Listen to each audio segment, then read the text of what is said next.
Hello, my name's Ryan Ringland. And I'm Cassie Vigil, and we're doing three variable systems. The first step to solve these three variable systems is to first put the system of equations into triangular form.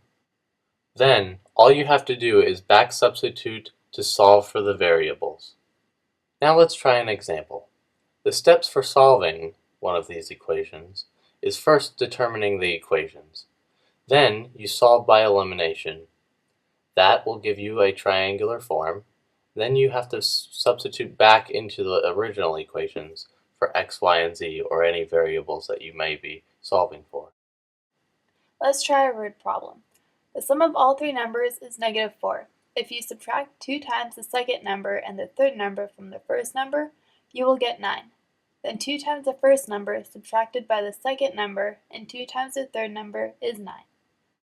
Don't worry, it's easier than it looks. The first step is elimination, which means you have to determine the three equations from the word problem.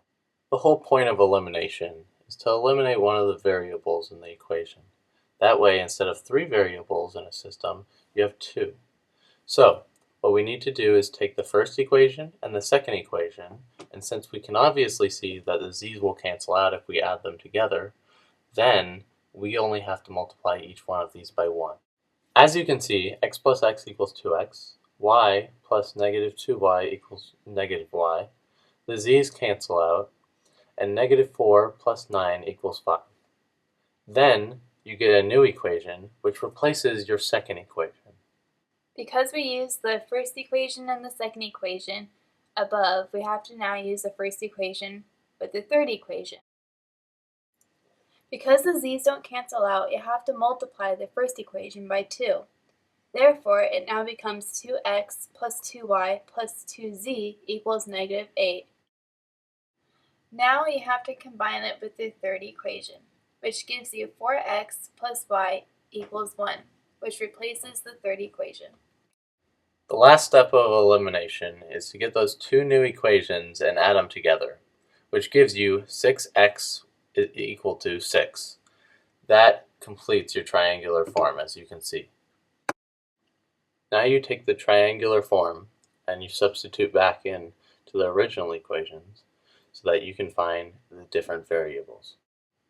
Because you already have 6x equals 6, all you have to do is divide 6 from both sides, which gives you x equals 1. Now you substitute in x for the second equation, which gives you 2 times 1 minus y equals 5.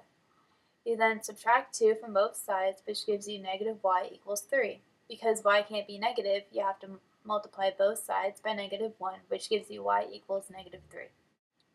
Now that you have 2 of the 3 variables, you plug those in to the original equation, and you then get z equals -2. So in the end, you get 1, -3, and -2. To review, you can now use elimination to make the equations into triangular form. And finally, you can use substitution to solve everything.